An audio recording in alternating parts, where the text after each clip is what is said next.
Guys, welcome back to my channel. നമ്മൾ കുറേ ദിവസമായില്ലേ food വ്ലോഗൊക്കെ ആയിട്ട് വന്നിട്ട് നമുക്കിന്നൊരു പായസത്തിൻ്റെ റെസിപ്പി കണ്ടാലോ. നമ്മളിങ്ങനെ വൈകുന്നേരം ഇരുന്നപ്പോൾ തന്നെ നമുക്കൊരു പായസം കുടിക്കണമെന്ന് കൊതി തോന്നി. കൊതിയൊക്കെ വന്നാൽ നമ്മളിങ്ങനെ വെച്ചുകൊണ്ടിരിക്കാൻ പാടില്ലല്ലോ.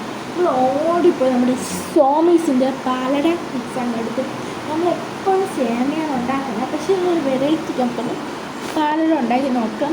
ആദ്യം തന്നെ നമ്മൾ വന്നിട്ട് ചെയ്തതെന്ന് വെച്ചാൽ പാലട മിക്സിൻ്റെ ആ പാക്കറ്റ് നമ്മൾ പൊട്ടിച്ച് നോക്കിയാൽ അകത്തെങ്ങനെയൊക്കെയാണെന്ന് അറിയാൻ വേണ്ടി നല്ല പാക്കിംഗ് ആയിരുന്നു.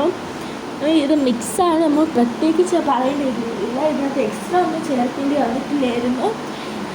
നമുക്ക് ഒന്ന് ഉണ്ടാക്കി നോക്കാം. ഇത് വേണമെങ്കിൽ നിങ്ങൾക്ക് വാങ്ങാവുന്നതാണ്. ഇനി നമ്മളൊരു പാത്രം എടുത്ത് വെച്ച് അതിലേക്ക് നമ്മൾ പാലൊഴിച്ച് കൊടുക്കുകയാണ്. നമ്മൾ മുരളിയയുടെ 1 ലിറ്ററിലുള്ള കുപ്പിൽ വരുന്ന പാലാണ് ഒഴിച്ച് കൊടുക്കുന്നത്.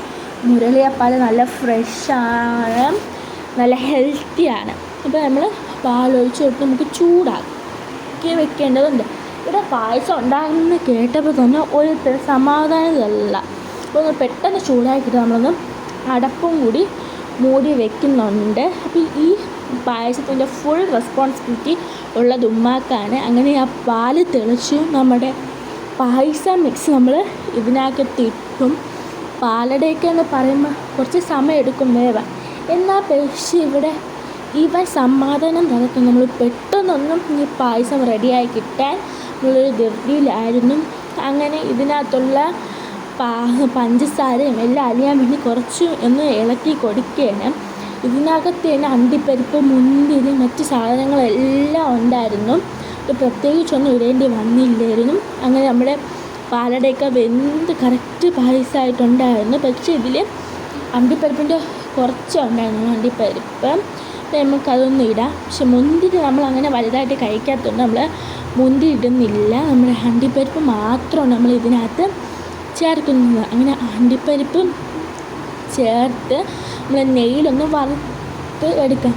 അങ്ങനെ നമ്മുടെ അണ്ടിപ്പരിപ്പ് ഇട്ട് നെയ്യിലൊക്കെ വറുത്തതിന് ശേഷം നമ്മുടെ പായസത്തിലേക്ക് ചേർത്ത് കൊടുക്കാം. പായസത്തിലും നെയ്യും എല്ലാം കൂടി ചേർത്ത് നന്നായിട്ടൊന്ന് ഇളക്കി കൊടുക്കാം.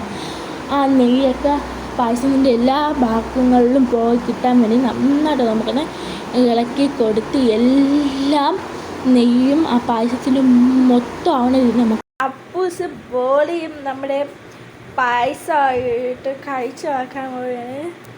എങ്ങനെയുണ്ട് അപ്പൂസേ? അടുത്ത വീഡിയോയിൽ വരുന്നവരെ ബൈ.